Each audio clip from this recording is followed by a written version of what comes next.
Le troisième ciel, Joseph. Je fus ensuite élevé vers le troisième ciel, vers Joseph, sur lui la paix. Je le saluai. Il me répondit, me souhaita la bienvenue et m'accueillit. Je lui dis ensuite, « Ô Joseph, pourquoi n'as-tu pas cédé au tentateur lorsqu'il te tenta ?» Le messager de Dieu, alayhi salatu wassalam, a pourtant dit de lui-même que s'il avait été éprouvé d'une épreuve semblable à la tienne et qu'il eût ainsi été tenté, il aurait cédé au tentateur et ne serait pas resté en prison jusqu'à ce que la réponse du roi lui arrive concernant ce que les femmes disaient.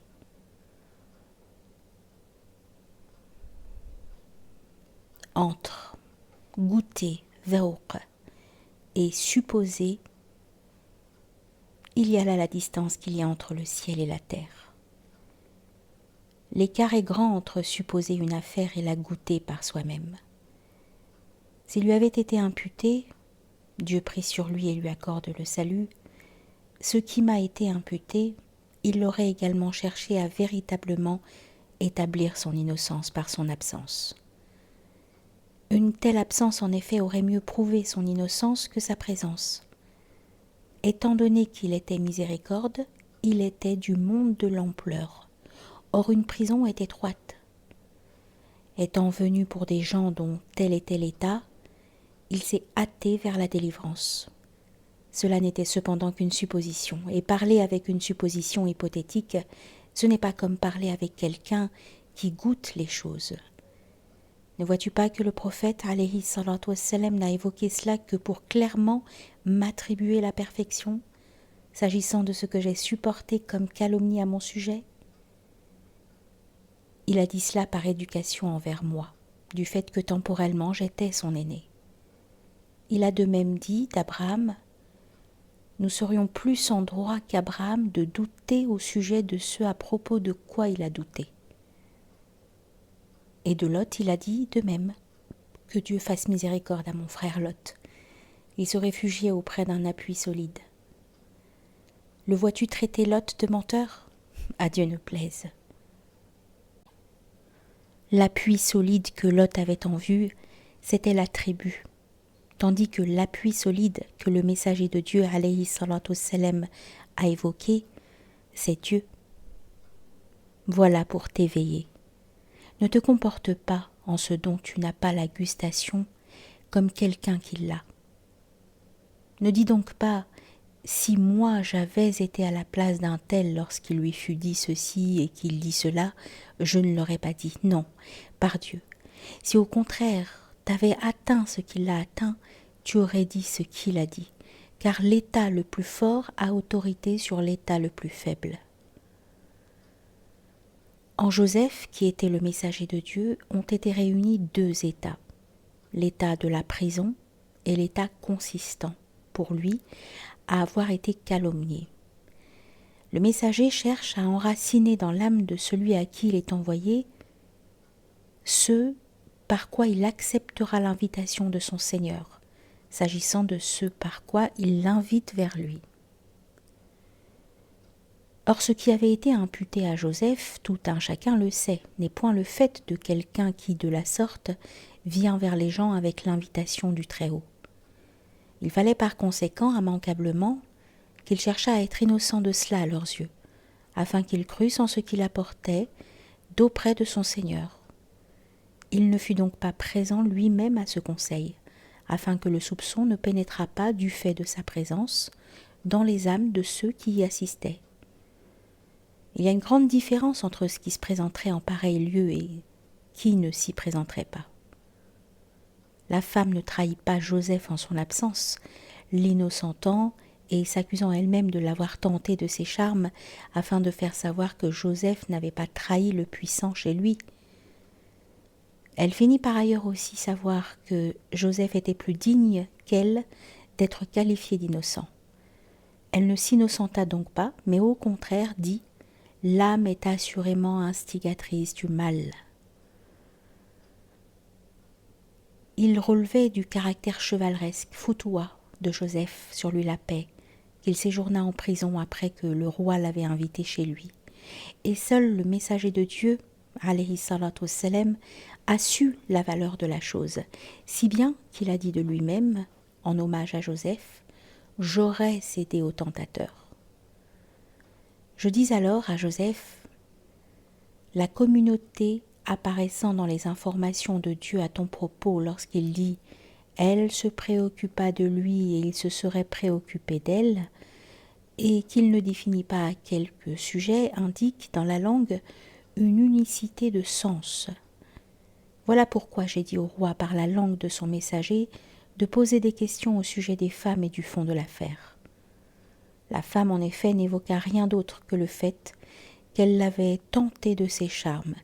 Elle ne dit pas que lui l'avait tenté de ses charmes. C'est ça donc ce que le roi s'était imaginé à ce propos. Mais moi d'insister, étant donné que Dieu, pour exprimer la chose, n'a rien dit nommément ni n'a défini d'état à ce propos, il faut immanquablement, pour ce qui est de la langue, qu'il y ait communauté de sens. Tu as dit vrai. Elle s'est en effet préoccupée de moi afin de me contraindre à faire ce qu'elle voulait obtenir de moi. Et moi je me suis préoccupée d'elle afin de la contraindre à repousser cela. Il y a eu communauté quant à la recherche de la contrainte, de ma part et de sa part.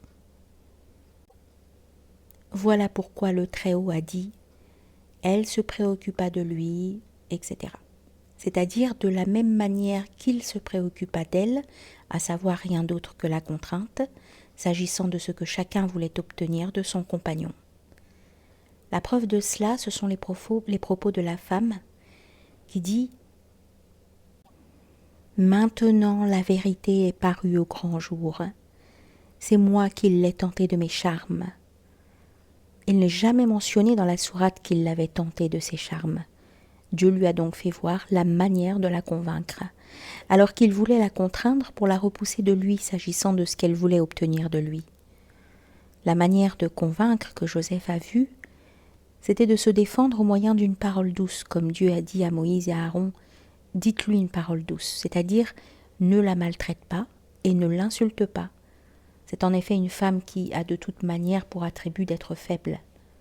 « Tu m'as fait profiter de ton savoir, dis-je à Joseph, que Dieu t'en accorde le bénéfice. » Je pris ensuite congé de lui et partis vers Idriss sur lui la paix. Le 4e ciel, Idriss. Je saluai Idriss qui me répondit, me souhaita la bienvenue et m'accueillit en disant « Bienvenue à l'héritier mohammédien. » Combien vague, lui dis-je, est l'affaire à ton propos, telle qu'elle nous est parvenue. Tu n'aurais pas eu connaissance de l'affaire du déluge, au point de ne pas douter de celui-ci ? Le prophète s'en tient à ce qui lui est révélé, répondit-il. Or le Très-Haut a dit, nous l'avons envoyé à 100 000 hommes ou plus. Ceci est une des choses qui m'ont été révélées. Il m'est parvenu à ton propos, lui dis-je, que tu parles des miracles. N'étaient les miracles, dit-il, je n'aurais pas été élevé vers un endroit élevé. Où se situe ta position par rapport à l'endroit où tu te trouves ? L'apparent est l'indice de l'intérieur. On m'a informé que de ton peuple tu ne demandais que le monothéisme, tawhid, rien d'autre. Et ils n'en ont rien fait. J'étais un prophète. Je les invitais à la formule du monothéisme, kalimat tawhid. Non pas au monothéisme. Le monothéisme, nul en effet ne le nie. Ceci est étrange, dis-je.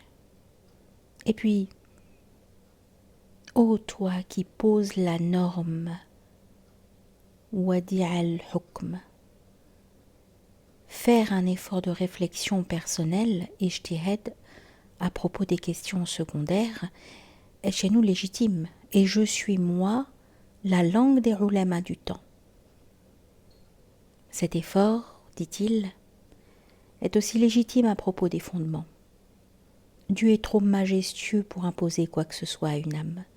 si ce n'est ce dont elle est capable. Nombreuses sont les divergences au sujet du réel et les discours le concernant. Il ne peut qu'en être ainsi étant donné que l'affaire suit la complexion des hommes. Je vous ai cependant vu, vous, tous les prophètes, ne pas diverger à son propos. C'est parce que nous n'avons pas parlé de lui à partir d'une spéculation, mais seulement à partir d'une alliance unique. Quiconque connaît les réalités sait que l'accord de l'ensemble des prophètes sur un seul et même discours s'agissant de Dieu équivaut à un seul et même discours de la part des adeptes de la spéculation. Est-ce que l'affaire est en elle-même telle qu'elle vous a été dite ? Les preuves avancées par les intellects rendent en effet absurdes certaines des affaires que vous avez mentionnées à ce sujet. L'affaire est telle qu'elle nous a été dite, et telle qu'en parle quiconque en parle. Dieu en effet est auprès des dires de tout à chacun. Voilà pourquoi nous n'avons invité les gens que vers la formule du monothéisme, non pas vers le monothéisme. Quiconque parle du réel à partir de sa spéculation ne parle pas à propos d'une chose défendue. Ce qu'il a prescrit à ses serviteurs, c'est de s'affirmer, c'est de n'affirmer qu'un seul et même rang, Tawhid al-Martaba. Or il n'est personne qui n'en parle. Même les associateurs, ils ne se sont attachés qu'à de l'invention. Partant, en leurs inventions, ils ont menti. Ils les ont cependant adoptés comme un moyen de se rapprocher de Dieu. Qurba. Ils ne les ont pas mis à la place de celui qui possède ce rang unique. Dans une expérience qui m'est survenue, Waqi'a, dis-je alors, j'ai vu une personne en train de circumambuler autour de la Kaaba. Elle était, m'informa-t-elle, de mes ancêtres et me donna son nom. Je l'interrogeai sur le temps de sa mort. Il y a 40 000 ans, me répondit-elle. Je l'interrogeai ensuite sur Adam en raison de ce que l'on affirme chez nous en histoire concernant sa période. À propos de quel Adam m'interroges-tu ? À propos de l'Adam le plus récent, me dit-elle. Elle a dit vrai, dit Idriss. Je suis le prophète de Dieu, et pour le monde, je ne connais pas de période en laquelle il s'arrêterait en sa totalité. En somme, le Très-Haut n'a au contraire pas cessé d'être créateur, et un ici-bas et un au-delà ne cessent pas d'exister. Les échéances concernent le créé, du fait que prennent fin ces diverses périodes, non pas l'action créatrice. Celle-ci se renouvelle en effet avec les souffles divins. Ce qui nous a été appris, nous le savons. Et il ne cerne rien de sa science, si ce n'est ce qu'il veut. Je dis alors, que reste-t-il donc du temps pour l'apparition de l'heure ? Pour les gens, dit-il, le compte approche alors qu'ils s'en détournent en leur négligence. Enseigne-moi une des conditions de son approche. L'existence d'Adam est entre les conditions de l'heure. Y avait-il avant le monde d'ici-bas une autre demeure ? La demeure de l'existence est unique. La demeure n'est un ici-bas que par vous, et l'au-delà ne s'en distingue que par vous. L'affaire pour ce qui est des corps tient seulement en des générations et en des permutations, en des venues et en des allées qui n'ont pas cessé et qui ne cesseront pas. Et quoi d'autre ? Des choses que nous savons et d'autres que nous ne savons pas. Où se situe alors l'erreur par rapport à l'exactitude ? L'erreur est chose relative, tandis que l'exactitude, elle, est le fondement. Quiconque connaît Dieu et connaît le monde sait que l'exactitude est le fondement, l'axiome qui ne disparaît pas, tandis que l'erreur résulte de la confrontation de deux points de vue. Et comme la contradiction de deux points de vue existe immanquablement, l'erreur existe donc immanquablement. Quiconque parle de l'erreur parle par conséquent de l'exactitude. Et quiconque parle de l'inexistence de l'erreur parle avec exactitude et fait participer l'erreur de l'exactitude. De quel attribut le monde a-t-il émané, dis-je encore? De la libéralité. Ainsi ai-je entendu dire certains maîtres. Juste est ce qu'ils ont dit. Vers quoi se fera le retour une fois que nous aurons dépassé le jour de la présentation? La miséricorde de Dieu s'étend à toute chose. Quelle chose? Les deux choséités. Ce qui demeure, il le fait demeurer par sa miséricorde. Ce qu'il fait exister, il le fait exister par sa miséricorde. Les lieux d'inhérence, dit-il ensuite, sont stables pour ce qui est de leur existence, alors que les accidents s'y substituent les uns aux autres, semblables et contraires. Quelle est l'affaire la plus grande? Celui qui connaît Dieu est le plus grand. Je pris alors congé de lui et je partis. Le 5e ciel, Aaron et Jean. J'arrivai chez Aaron sur lui la paix et trouvai Jean qui m'avait devancé chez lui. Je ne t'ai pas vu sur ma route, lui dis-je. Y aurait-il une autre route? Pour chaque individu, il est une route sur laquelle ne chemine que lui, me répondit-il. Où sont ces routes? Elles adviennent par le fait de cheminer. Je saluai alors Aaron sur lui la paix. Il me répondit, me souhaita la bienvenue et m'accueillit en disant « Bienvenue à l'héritier parfaitement accompli, Mukammel. Tu as été le calife du calife, alors que tu étais un messager, un prophète. Moi, je suis fondamentalement un prophète, et je n'ai adopté la nature de messager qu'à la demande de mon frère. Révélation m'était donnée de ce que je faisais.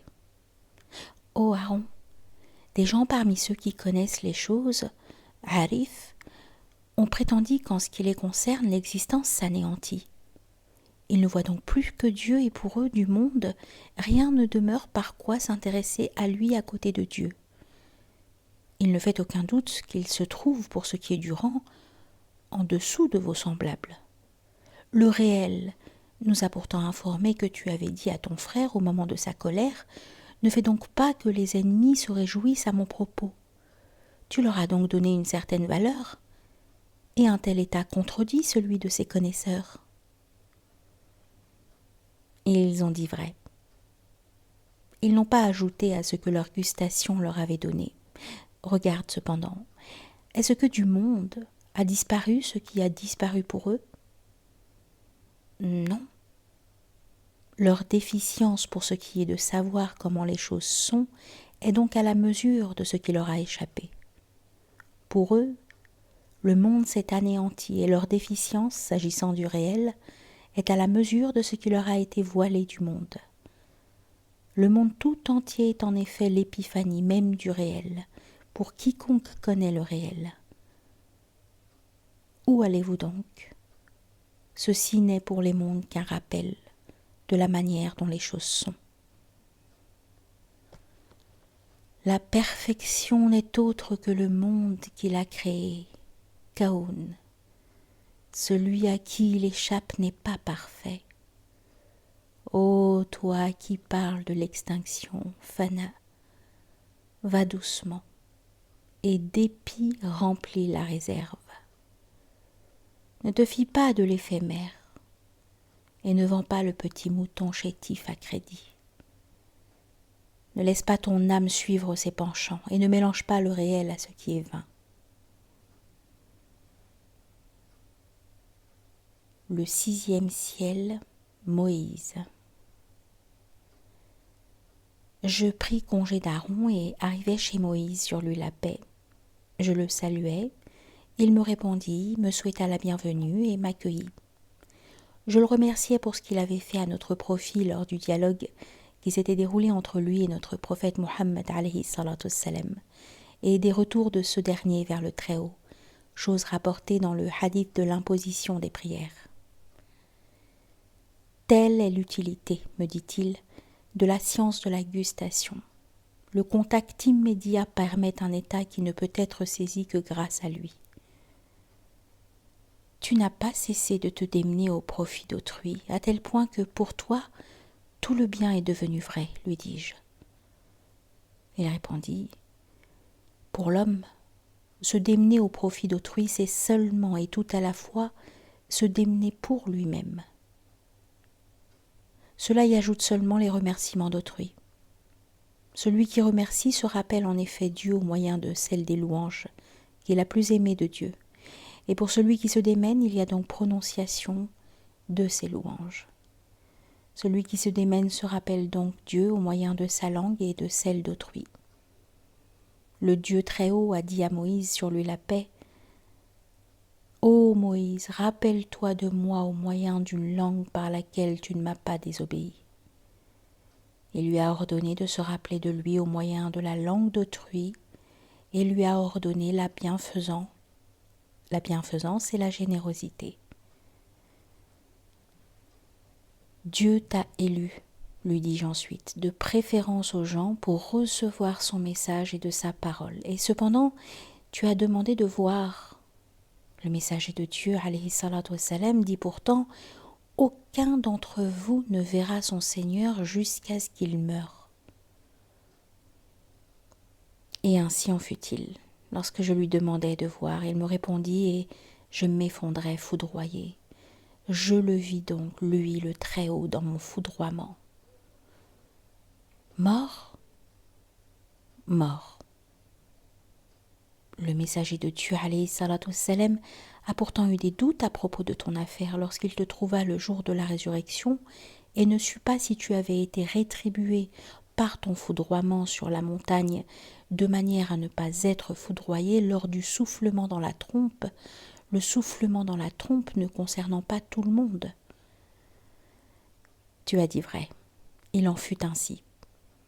Dieu m'a rétribué par mon foudroiement sur la montagne. Je ne le vis donc pas, lui, le Très-Haut, jusqu'à ce que je meure. Je me remis ensuite et je sus qui je voyais. Voilà pourquoi je dis « je suis revenu à toi ». Je ne suis en effet retourné que vers lui.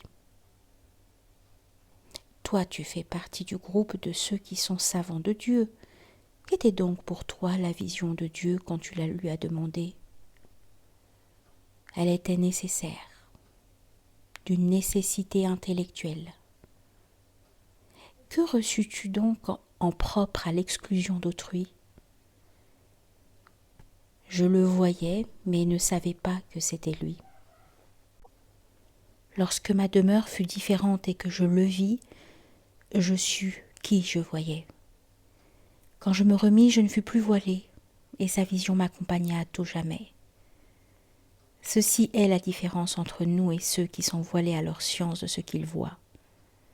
Lorsqu'ils meurent, ils voient le réel, puisque leur demeure le rend alors distinct.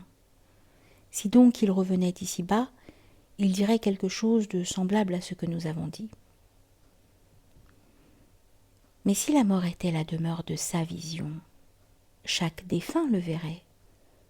Or Dieu les a décrits comme étant voilés à sa vision. Oui, ce sont eux ceux qui sont voilés à la science, que lui, c'est lui. Si tu désirais rencontrer quelqu'un que tu ne connaîtrais pas en personne, et que tu le cherchasses par son nom, ayant besoin de lui, que tu le rencontrasses, que tu le saluasses et que il te salua dans le groupe de ceux que tu aurais rencontrés, sans se faire connaître de toi, tu le verrais et tu ne le verrais pas. Tu ne cesserais donc pas de le chercher alors qu'il serait là où tu le verrais. Il n'y a rien à quoi se référer sinon la science. Et voilà pourquoi de la science nous avons dit qu'elle est son essence même. En effet, si elle n'était pas son essence même, ce à quoi se référer serait autre que lui. Or, il n'y a rien à quoi se référer sinon la science. Dieu a pulvérisé le mont et il a rappelé à propos de lui-même qu'il s'était manifesté au mont. Rien ne reste stable lors de son épiphanie. Et il faut donc immanquablement qu'il y ait variation de l'état. La pulvérisation pour le mont fut comme le foudroiement pour Moïse, lequel dit « Celui qui le pulvérisa me foudroya ». Dieu s'est chargé de mon instruction, dis-je à Moïse, et la science que j'ai de lui est à la mesure de ce qu'il m'a donné. Ainsi agit-il avec ceux qui sont savants de lui, me répondit-il. Prends donc de lui et non du monde, et tu ne prendras que dans la mesure de ta préparation. Qu'il ne te voile donc pas par rapport à lui, par des gens semblables à nous. De lui tu n'apprendras en effet de notre côté que ce que nous savons de lui du fait de son épiphanie. De lui nous ne te donnerions en effet que dans la mesure de ta préparation. Il n'y aurait par conséquent pas de différence. Attache-toi dès lors à lui. Il ne nous a envoyés que pour vous inviter vers lui, non pas pour vous inviter vers nous. C'est là une parole commune entre nous et vous, que nous n'adorions que Dieu, que nous ne lui associons rien, et que nous ne prenions nous ne nous prenions pas les uns les autres pour seigneurs en deçà de Dieu. Ainsi a-t-il été dit dans le Coran. Et ainsi en est-il. Par quoi as-tu entendu la parole de Dieu? Par mon ouïe. Mais qu'était ton ouïe? Lui. Mais qu'avais-tu en propre? Une gustation relative à cela que seul connaît celui qui en a une. Ainsi en va-t-il de ceux qui ont des gustations? Oui. Les gustations sont à la mesure des rangs spirituels. Je pris alors congé de lui et partis. Le 7e ciel, Abraham. J'arrivai chez Abraham, l'ami, sur lui la paix. Je le saluai, il me répondit, me souhaita la bienvenue et m'accueillit. « Oh mon père, lui dis-je, pourquoi as-tu dit « Oh non, c'est la plus grande d'entre elles qui l'a fait »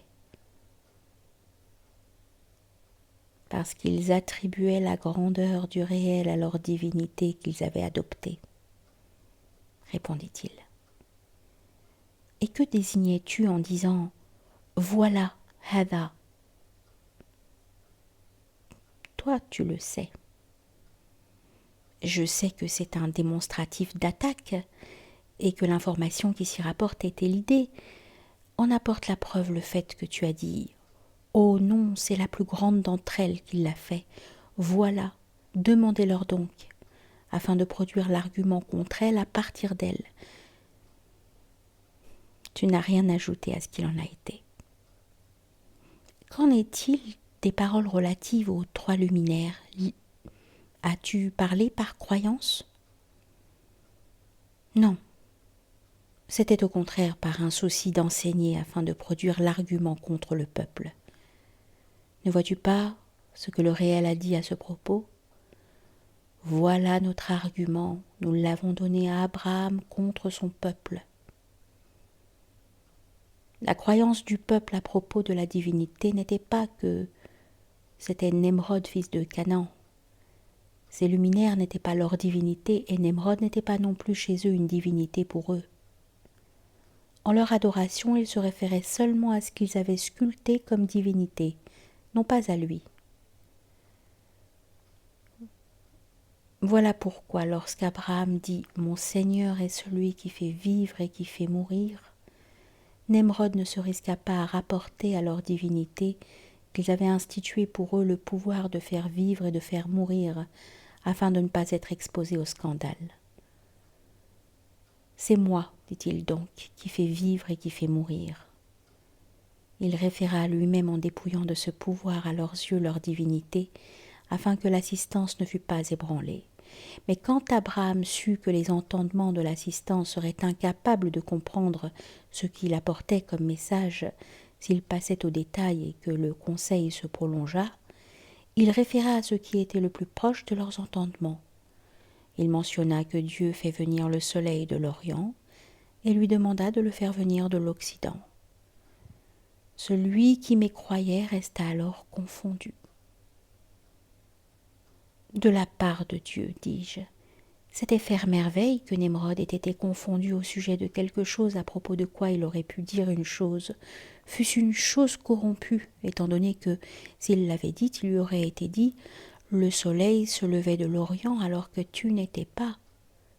Et ceux qui étaient plus âgés que lui l'auraient spontanément traité de menteur. Et qu'aurait pu dire Nemrod? Et il aurait pu dire « Ce n'est pas parce que tu en aurais décidé ainsi que nous exécuterons cet ordre, et ce n'est pas à cause de toi que la sagesse deviendrait vaine. » Tu as dit vrai. Sa confusion fut une merveille réalisée par Dieu, gloire à lui, de manière à ce que l'assistance sache qu'Abraham, sur lui la paix, avait raison, et que Nemrod n'avait pas à prétendre à la divinité. Je vis ensuite la maison peuplée. Voilà que mon cœur y était, de même que les anges qui y entrent chaque jour. Le réel, gloire à lui, se manifestant à lui qui le contenait en 70 000 voiles de lumière et de ténèbres. Le réel se manifeste en effet en ces voiles au cœur de son serviteur. S'il se manifestait sans eux, la majesté de sa face brûlerait de ce serviteur le monde de la création. Lorsque je me séparai de lui, je vins au buisson de l'aboutissement et m'arrêtai entre ses branches les plus basses et les plus éloignées. Les lumières des actions le baignaient, et au fait de sa ramure gazouillaient les oiseaux des esprits des acteurs de ses actions. Il correspondait à la jeunesse de l'homme. Quant aux 4 fleuves, c'étaient les 4 sciences du don divin que nous avons évoquées dans un écrit à nous que nous avons intitulé « Les degrés des sciences du don divin ». Puis je vis les sofas avec coussins de ceux qui connaissent. Les lumières me baignèrent de telle manière que je devins tout entier lumière, et je fus revêtu d'une robe d'honneur, telle que je n'en avais jamais vue. Mon Dieu, dis-je, les signes, ayat, sont multiples. Il fit alors descendre sur moi ces propos. Dis, nous croyons en Dieu, en ce qu'il a fait descendre sur nous, en ce qu'il a fait descendre sur Abraham, Ismaël, Isaac, Jacob et les tribus, et en ce qui a été donné à Moïse, à Jésus et aux prophètes de la part de leur Seigneur. Nous ne faisons de différence entre aucun d'entre eux, et nous lui sommes soumis. Il me donna dans ce verset tous les signes, me rendit l'affaire plus proche et fit de lui pour moi la clé de toute science. Je sus donc être la synthèse de ceux qui m'avaient été évoqués, et ainsi me parvint la bonne nouvelle que j'étais mohammédien de station, d'entre les héritiers de la synthétisation de Muhammad, alayhi salatu wassalam. Il est en effet le dernier envoyé, et le dernier de ceux vers qui descend la révélation. Dieu lui donna les synthèses des paroles, et il eut en propre 6 dimensions qui n'avait eu en propre le messager d'aucune des communautés. Il fut donc universel par son message, du fait de l'universalité de ces 6 dimensions. Quelle que soit la dimension suivant laquelle tu viens, tu ne trouves jamais que la lumière de Muhammad qui s'étend sur toi. Nul n'a rien tiré sinon de cette lumière. Nul messager n'a informé sa communauté si ce n'est à partir d'elle. Lorsque cela m'advint, je dis « Suffit, suffit », a rempli mes éléments à tel point que le lieu où je suis n'est plus assez vaste pour moi. Par la lumière, il a fait disparaître de moi ma possibilité. J'obtins donc, durant ce voyage, l'essence de tous les noms, et je les vis revenir vers un nommé unique et une source unique. Ce nommé était ce que je contemplais, et cette source mon existence, Wujud. Je n'avais fait route qu'en moi-même, et n'avais indiqué que moi-même. Je sus dès lors être un pur serviteur, n'ayant fondamentalement rien en moi de la seigneurialité. Les trésors de cette demeure s'ouvrirent et j'y vis, parmi les sciences qui s'y trouvaient, la science de l'unicité de la servitude, au Bouddha, de l'ennoblissement. Je ne l'avais pas vu auparavant, ayant alors seulement vu la globalité de la condition du serviteur. Je vis de l'œil qui saisit le visible, la science de l'invisible, et où l'invisible se détache du monde, tout revenant alors pour le serviteur à du visible, par l'invisible, je veux dire l'invisible de l'existence, à savoir ce qui se trouve dans l'existence, mais est invisible à certains des regards et des clairvoyances. Quant à l'invisible de ce qui n'est pas existant, la clé de cet invisible, nul ne la connaît sinon lui, le Très-Haut.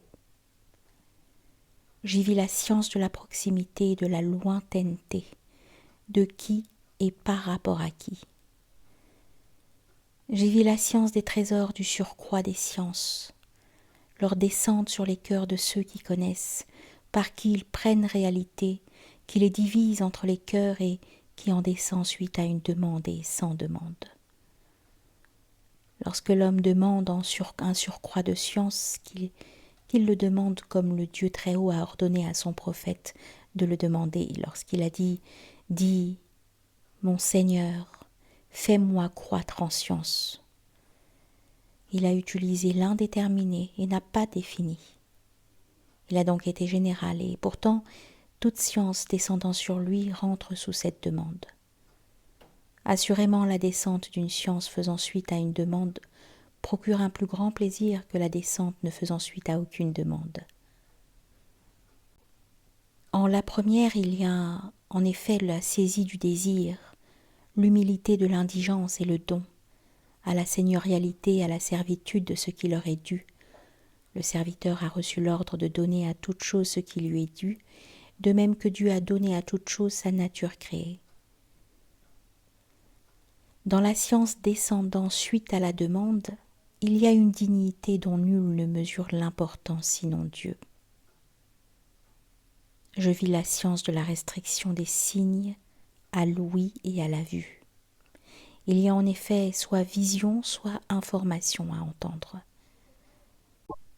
Je vis la Torah et la science du privilège qu'elle a eu que Dieu l'ait écrite de sa main. Je m'en étonnais. Comment l'a-t-il écrite de sa main et ne l'a-t-il pas préservée du remplacement et de la falsification perpétrée par les Juifs, les compagnons de Moïse? Lorsque je m'en étonnais, il me fut dit en mon intime « Écoute ces propos ». Ou plutôt même, je vis le locuteur et je le contemplais dans une étendue de miséricorde en laquelle je me tenais et qui m'avait entouré.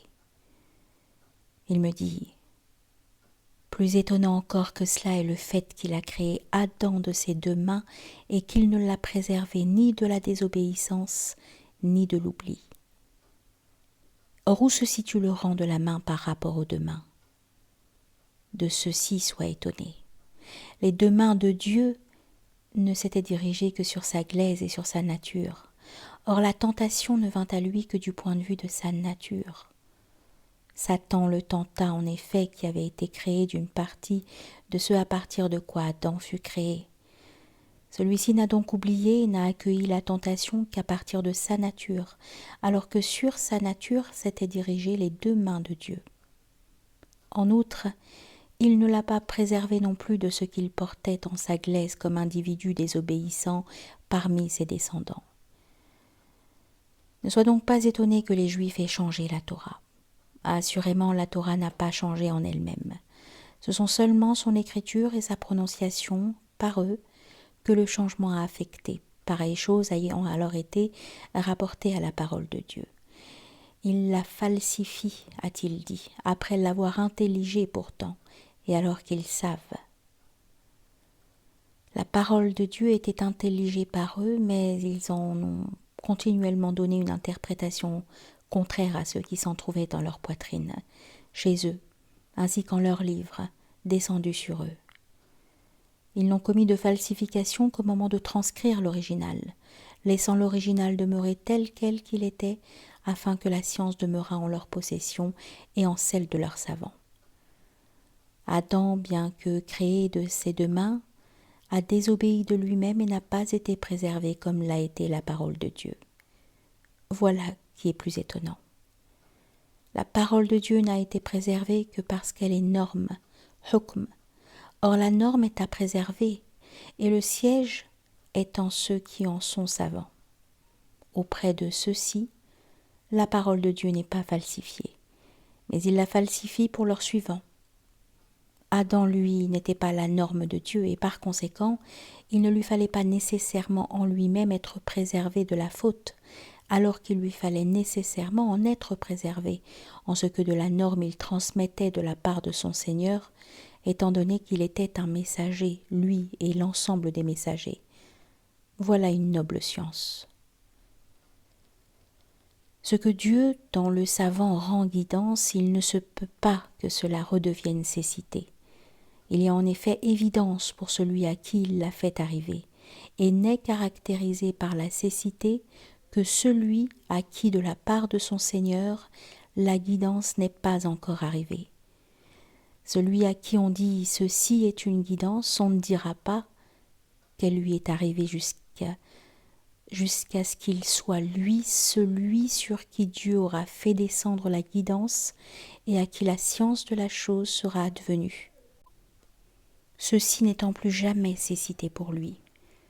Nul ne préfère la cécité à la guidance, sinon celui qui est, s'agissant des deux affaires, d'ici-bas et de l'au-delà, un pôle d'imitation, muqallad, pour ses congénères. La cécité est en accord avec leur nature, tandis que la guidance la contredit, et pour cette raison, il la préfère à l'autre. J'ai vu la science de celui qui va lentement et qui s'appuie sur Dieu. Il s'agit là du 5e type de confiance, tawakkul, à savoir les paroles du Très-Haut dans la sourate L'Emmitouflé. Adopte-le comme celui en qui tu placeras ta confiance. J'y vis la science de ce qui est atteint par héritage et la science de ce qui est atteint par acquisition. J'y vis la science de la différence entre la gratitude de celui qui est soumis à une astreinte et la gratitude du serviteur. J'y vis la science de la diversité des autorités en fonction de la diversité des temps. Il est impossible que quelque chose ait lieu dans le monde si ce n'est selon un arrangement temporel et selon antériorité, postériorité et rivalité. Dieu m'a en effet rendu témoin de ces noms et je les ai vus rivaliser du fait qu'ils sont associés à propos de certaines affaires et se distinguent à propos d'autres, tout en étant associés. En aucun nom ne se produit d'association avec un autre nom sans qu'il y ait rivalité entre ces deux noms-là. Sache cela, car c'est une science précieuse. J'ai vu la science de l'attribution à une partie du monde, du pouvoir sur une autre et de ce qui en est le motif. Je l'ai vu à partir de l'autorité des noms divins, en leur quête d'apparition et de souveraineté, et en la jalousie qui est la leur. Je les ai vus demander de l'aide à celui des noms qui leur est associé, ces noms étant aidés et aidants. Voilà pourquoi la création est apparue selon leur forme. Parmi eux, il en est qui sont aidés et qui sont aidants. L'affaire étant telle, Dieu s'est adressé aux hommes en faisant une norme de l'entraide. « Entraidez-vous, dit-il, dans la charité et la piété. » Il s'agit donc de l'état originel de ses serviteurs. Par cette réalité cependant, ceux-ci pourront s'entraider dans le péché et l'hostilité. Je vis la science de la contrainte. Je l'ai vue comme étant l'ultime chose à laquelle les excuses aboutissent. Et c'est la raison pour laquelle la création est reconduite à la miséricorde. Dieu, en effet, excuse par elle ses créatures, s'agissant de ce qui provient d'elles. Ne demeure donc de leur part que la supplication naturelle. Si la genèse de l'au-delà n'était pas semblable à celle de la vie d'ici-bas, en comportant un corps naturel et un esprit, ni demande ni supplication ne se pourrait de la part du malheureux. S'il n'y avait pas là une affaire naturelle, il n'y aurait en effet pour l'âme, lorsqu'elle est ignorante, rien qui l'éveillerait à son ignorance. Elle n'aurait en effet point de sensation, étant donné qu'il n'y a de sensation pour elle que grâce à sa partie naturelle, qui est l'organisme composé. Le malheur de l'âme est dû à l'ignorance, et après la séparation, si elle se sépare en étant dans l'ignorance, son malheur est son ignorance, et elle ne cesse jamais de s'y trouver. Cela relève donc de la miséricorde de Dieu à son égard, que ce composé naturel lui a été donné ici-bas et dans l'au-delà. Tout un chacun ne connaît pas la sagesse de ce composé dont aucun vivant n'est dénué. Je vis la science du retour, à savoir la science de la résurrection et du rassemblement des organismes dans l'au-delà. Lorsque l'homme émigre du monde d'ici-bas, il n'y retourne jamais, mais celui-ci émigre avec lui, de par son émigration. À partir de cette demeure-ci, il en est qui émigrent vers le jardin et d'autres vers le feu. Le feu et le jardin englobent la demeure d'ici-bas et son bien-être. Il ne reste en effet nulle demeure si ce n'est le jardin et le feu. L'essence du monde d'ici-bas ne s'anéantit pas après qu'il a existé, ni aucune chose existante. Il faut donc immanquablement qu'elle se trouve dans les deux demeures ou dans l'une des deux. Le dévoilement nous a donné de savoir qu'elle est partagée entre les deux demeures, et dans la tradition prophétique, il a été traité de cela de manière exhaustive. « Ô mère, disaient certains des compagnons, quand redeviendras-tu du feu, c'est-à-dire la boisson bouillante, hamim, que les gens du feu boivent.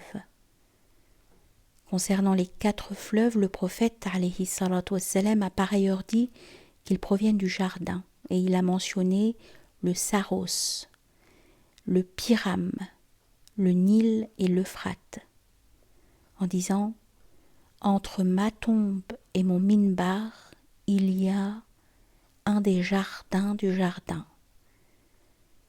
De même, les séances de commémoration spirituelle, dhikr, se célèbrent là où se trouvent des jardins du jardin. Les traditions à ce sujet sont nombreuses. Nous ne sommes pas d'entre les gens de l'imitation. Ahl taqlid, louange à Dieu. Mais l'affaire pour nous est plutôt telle que nous y croyons venant de la part de notre Seigneur. Nous l'avons contemplé de nos yeux. J'y vis la science du rang des propos du prophète alayhi salatu wassalam. Par vous, je serai de multiples communautés, et que cela participe de la noblesse et de la gloire pour ce qui est de sa résidence spirituelle. Qu'on ne néglige donc pas une pareille chose. Pour chaque résidence spirituelle, il est une noblesse qui lui est propre, et sans laquelle sa noblesse ne serait pas. Un groupe de ceux qui connaissent a glissé ici, n'ayant point fait la différence entre la noblesse des âmes et la noblesse des intelligences, alors que ces deux dernières ne s'interpénètrent pas, la perfection se trouvant dans l'existence des deux noblesses. J'ai vu la science que l'homme ne voit que ce au fait de quoi il est, qu'il connaisse cela ou qu'il l'ignore. Il faut immanquablement qu'il le contemple, et il connaîtra en un endroit dont ni la science ne lui sera utile, ni la contemplation. J'ai vu la science de l'interpénétration et du cercle, à savoir que le réel n'est en acte que par la forme de la création, et que la création n'est en acte que par la forme du réel. C'est un cercle qui ne mène pas à l'impossibilité que cela se produise effectivement. C'est au contraire ce qui se produit effectivement, telle étant l'affaire. Dieu ne se lassera pas jusqu'à ce que vous vous lassiez. Telle est l'autorité d'une création sur un réel. Celui que Dieu veut guider, a-t-il dit, il ouvre sa poitrine à l'islam. Celui qu'il veut égarer, il rend sa poitrine étroite et oppressée. Ceci dépend de lui, de même que son retour et sa reconduction dépendent de nous.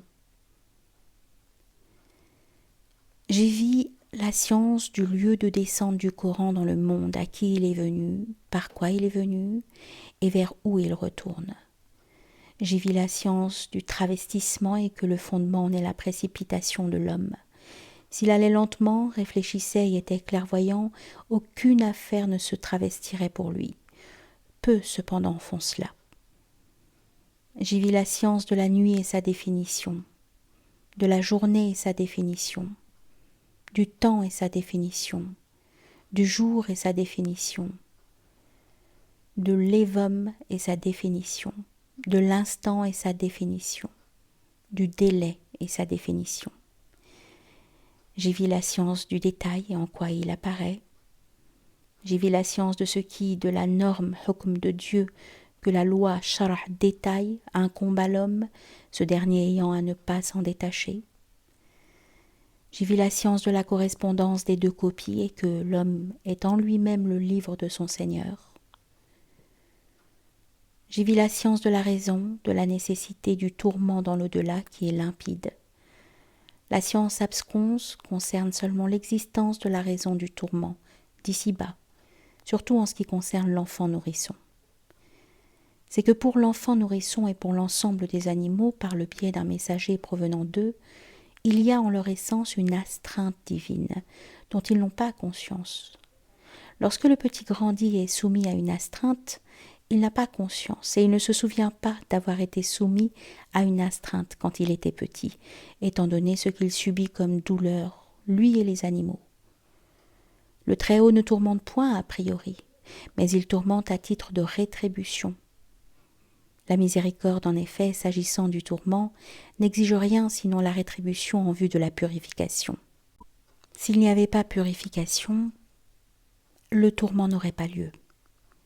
Ceci compte parmi les secrets de la science que Dieu donne en propre à qui il veut d'entre ses serviteurs. Pour chaque communauté, il y a un messager. Il n'y a point de communauté où un avertisseur ne soit passé. Et il n'y a point de chose dans l'existence qui ne soit une communauté d'entre les communautés. Il n'y a pas une bête sur la terre, a dit le Très-Haut, ni un oiseau qui vole de ses ailes qui ne soit des communautés semblables à vous en toutes choses. Le prophète alayhi salatu wassalam a dit à propos des chiens qu'ils étaient une communauté d'entre les communautés. Le message divin englobe donc l'ensemble des communautés, petites et grandes, et il n'est point de communauté qui ne se retrouve sous un discours divin par la langue d'un avertisseur suscité vers elle, à partir d'elle et en elle. J'ai vu la science du statut de la nécessité à propos de laquelle l'attitude et choix sont laissés, comme il en va des temps des prières et du choix laissé à propos des expiations. J'ai vu la science du fait que le réel est avec la volonté du serviteur, sans aller à son encontre, cet attribut-ci convenant mieux au serviteur. De même que Dieu donne un ordre à son serviteur et que celui-ci lui désobéit, son serviteur l'invoque, et il ne lui répond pas à propos de ce sur quoi il l'interroge, tout comme il lui avait donné un ordre et qu'il ne lui avait pas obéi. Ne vois-tu pas les anges ? Étant donné qu'ils ne désobéissent pas à l'ordre de Dieu, Dieu leur répond à propos de tout ce sur quoi ils l'interrogent. À tel point que lorsque le amin du serviteur dans la prière correspond à l'amin des anges, il lui est pardonné. J'y vis l'universalité du don divin et que la venue des grands péchés dans le monde soumis à astreinte relève de la générosité divine. À un groupe, il faut en effet immanquablement du remplacement, et quelque chose de grand y est remplacé par quelque chose de grand. La vivification d'une âme se fait par le meurtre d'une autre, en toute espèce et en tout genre. Parmi les gens, il en est pour qui le remplacement s'opère par la récipiscence et par l'œuvre pie, tandis qu'il en est d'autres pour qui le remplacement s'opère après que le châtiment a obtenu d'eux ce à quoi il avait droit. La raison de l'exécution de la menace contre un groupe est l'autorité du vouloir divin, et lorsque la durée du châtiment prend fin, le vouloir demande à leur propos le remplacement du tourment en lequel il se trouvait en la félicité lui correspondant. L'autorité du vouloir est plus forte que l'autorité de l'ordre, or le remplacement a eu lieu par l'ordre. Il méritait donc davantage encore d'avoir lieu par la volonté. Dieu a cependant voilé cette science à certains de ses serviteurs, et en a fait part à qui il a voulu d'entre ses serviteurs. Cela relève de la science de cette sagesse qui donne, à qui la reçoit, de recevoir un bien abondant. Voilà pourquoi le réel, très haut, a dit « Dieu est Ghafour et Rahim ». Ghafour, c'est-à-dire qu'il voile. Rahim, miséricordieux, de par ce voilement, après avoir dit « Ceux-là, Dieu remplacera leurs mauvaises actions par des bonnes ». Il a également dit, à propos de ceux qui commettent des excès, « Ne désespérez pas de la miséricorde de Dieu. Dieu assurément pardonne l'ensemble des péchés. Il est le pardonnant Ghafour, le miséricordieux Rahim. » Il évoque donc le pardon et la miséricorde à propos de qui vient à récipiscence et de l'auteur de l'œuvre pie, de même qu'il l'évoque au sujet des excessifs qui ne viennent pas à récipiscence. Il prohibe à ces derniers de désespérer et il insiste en disant l'ensemble des péchés. Ces déclarations d'une éloquence divine touchant la reconduction de ses serviteurs à la miséricorde, le Très-Haut en a fait beaucoup. Ils sont à prendre en compte en plus du peuplement des deux demeures, le jardin et la géhenne, et de l'affirmation que chacune d'elles a sa population qui ne sort pas d'elle. Le don de Dieu, il n'est en effet rien qui l'interdise. Ce à quoi le non, celui qui interdit, se rattache. C'est seulement le fait que la félicité de Zaïd est interdite à Amr, de même que la félicité de Amr est interdite à Zaïd. Telle est l'autorité de celui qui interdit. Ce n'est pas interdire la portée universelle de la miséricorde. J'y vis la science de la différence entre les privilèges respectifs de ceux qui ont été favorisés ici-bas et leur situation dans l'au-delà. J'y vis la science de celui qui abandonne son mode d'être. Pourquoi il abandonne et pour quelle raison? J'y vis la science du fait que Dieu est celui qui est adoré, en tout adoré, derrière le voile de la forme. J'y vis la science de la douleur vis-à-vis du monde et du traitement de chaque espèce avec la douceur qui lui convient. J'y vis la science du fait que l'homme ne récolte que le fruit qu'il a planté, pas autre chose. J'y vis la science des sanctions, s'agissant des comportements, leur dimension et leur poids. J'y vis la science du modelage de soi par les mœurs divines, spécialement de par le fait que le Très-Haut est Seigneur. J'y vis la science de l'autorité du rang de la partie par rapport au tout, la partie eut-elle la forme du tout. J'y vis la science de la production par deux prémices corrompues d'un savoir valide, par exemple, tout homme est une pierre et toute pierre est un être vivant, tout homme est donc un être vivant. De la nature corrompue des deux prémices, il ne s'ensuit pas nécessairement que la conclusion ne soit pas valide. Ceci, on n'en connaît pas le critère. J'ai vu la science de l'influence du semblable sur son semblable, par quoi il a une influence sur lui, que l'un n'a pas de prééminence sur l'autre, qu'il n'est pas plus digne de se voir rapporter le fait de l'influencer et que les deux semblables sont des contraires. Comprends. J'ai vu la science de la futilité et comment cette dernière est vraie malgré que le Très-Haut dise « Nous n'avons pas créé en vain les cieux, la terre et ce qui se trouve entre eux ». De quel point de vue la futilité est futilité s'agissant de ce qui se trouve entre les cieux et la terre, et de quel point de vue elle n'est pas vaine. Comptiez-vous que nous ne vous aurions créé que par futilité, a dit le Dieu très haut, en précisant alors qu'il ne précise pas le vain. Je vis la science de la faveur dont les mâles jouissent par rapport aux femelles, et qu'il s'agit d'un privilège accidentel, non pas essentiel. J'y vis la science des statuts des lieux d'inhérence et de l'inhérent, du lieu et de ce qui est localisé. J'y vis la science des voiles qui interdisent l'influence divine de se manifester en ceux qui portent ces voiles. J'y vis la science du pouvoir de l'unicité et que à son pouvoir nul n'échappe.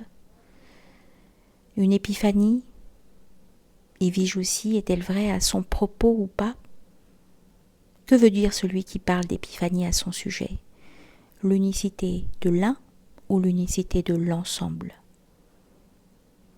De même, celui qui ne parle pas d'épiphanie à son sujet, veut-il dire l'unicité de l'un ou bien l'unicité de l'ensemble? J'y vis la science des règles de l'audition spirituelle et de l'abstention de parole lors de sa célébration. J'y vis la science du rattachement de l'inférieur au supérieur quand il s'agit de donner un symbole de ce dernier qui est ce supérieur et par quoi il est supérieur. J'y vis la science de celui qui est contraint de faire l'éloge de quelqu'un qu'il dénigrait avant d'y être contraint.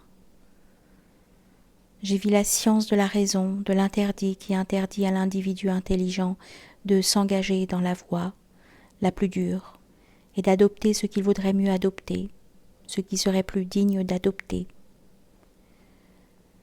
J'y vis la science de l'ascension et de la descente d'une seule et même personne, du fait de la divergence de ses états, pourquoi celui qui descend descend et qui le fait descendre, pourquoi celui qui monte monte et qui le fait monter.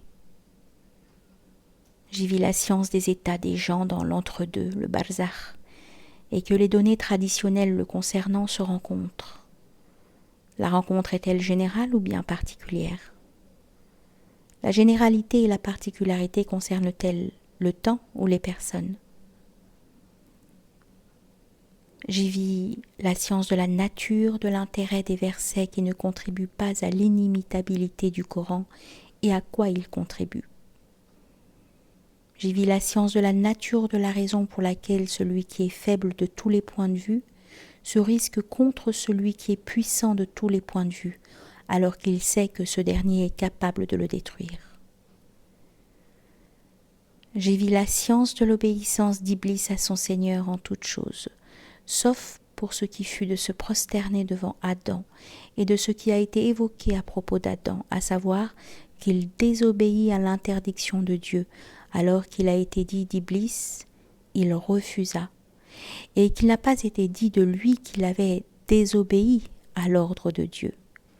Est-ce là un honneur qui reviendrait à Adam du fait que ce dernier était selon la forme du réel, alors que cette station n'appartiendrait pas à Iblis?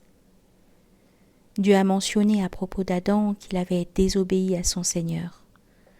Le Très-Haut a donc mentionné à qui Adam avait désobéi, alors qu'il a seulement dit concernant Iblis, il refusa, et n'a pas mentionné qu'il aurait refusé de se conformer à l'ordre de son Seigneur.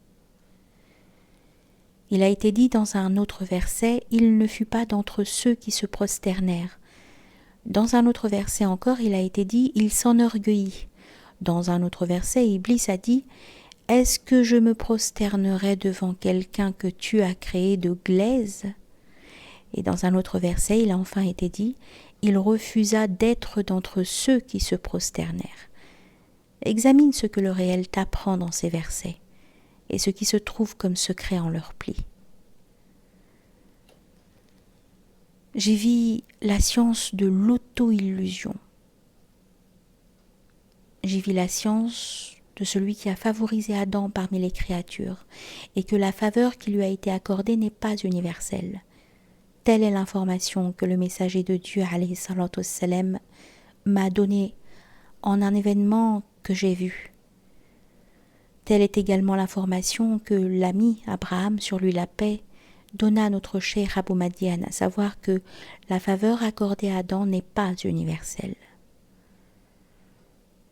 J'y vis la science de l'imama et de l'imam. J'y vis la science du fait que l'ici-bas est l'indice de l'au-delà, un symbole donné de lui, et que le statut de ce qui s'y trouve est plus complet, plus parfait dans l'au-delà. J'y vis la science de la raison pour laquelle le cœur de celui qui possède la science d'une chose tend à s'écarter de ce que sa science lui donne et ce qu'est son statut. J'y vis la science de la coutume de Dieu concernant ses serviteurs et qu'elle n'est pas susceptible de remplacement. J'y vis la science de la détermination du moment de la conversation avec le réel, à laquelle celui qui fait l'objet de la providence divine ne peut échapper, de la jonction entre la contemplation et la conversation, de ce qui de la conversation se fait entretien vespéral, que le réel ne s'interdit pas des entretiens vespéraux alors qu'il s'interdit de converser à certains moments, qu'il s'agit d'un discours divin allant du serviteur à Dieu et de Dieu au serviteur, et ce que cette science produit comme résultat pour qui la connaît le jour de la résurrection. J'y vis la science des états des véridiques en leur mouvement, pour ce qui est d'entrer en la présence divine à partir du monde et d'en sortir vers le monde. Parmi ceux qui ont été établis en cette station, il y a Abu Yazid el-Bistami. J'y vis la science de la nécessaire individuation du néant pour qu'on puisse juger de lui selon ce sur quoi l'existence a une influence. S'il n'en était pas ainsi, il ne serait pas intelligible.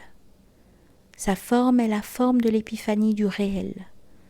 En quelque forme qu'il apparaisse, on juge de lui selon ce selon quoi on juge de cette forme en laquelle il s'épiphanise, le jugement porté sur cette forme l'impliquant nécessairement. Voilà pourquoi lui a été rapporté, à lui le Très-Haut, ce qui lui a été rapporté de tout ce qui nous est parvenu dans le livre et dans la tradition, sans que l'assimilationnisme s'en soit nécessairement suivi. J'y vis la science de la médecine divine concernant les corps naturels, non pas les mœurs. Elle peut cependant concerner aussi les mœurs, la maladie de l'âme, due aux mœurs basses étant plus grave que la maladie des corps naturels. J'y vis la science de ce que l'agent ne va pas au-delà de ce qu'exige sa nature et sa complexion s'il a une complexion. Si l'agent cependant est de ceux qui n'ont pas de complexion, son action se fait suivant son mode d'être, en son essence. J'y vis la science du statut de celui qui est interrogé à propos de ce qu'il sait et qui répond ne pas savoir. Ceci permet à l'interrogateur de savoir que l'autre sait ce à propos de quoi il l'a interrogé. Si l'autre lui répond selon ce qu'il sait et comme l'affaire même est telle qu'elle est, on saura que celui qui répond ne sait pas ce à propos de quoi l'interrogateur l'interroge. J'y vis la science de l'entraide concernant l'obtention de la science. Lorsque cette entraide existe, obtient-on par elle toute science à propos de laquelle on s'entraide, ou obtient-on par elle le savoir de certaines sciences à l'exclusion d'autres? J'y vis la science de la raison de l'imposition des lois et de l'envoi des messagers.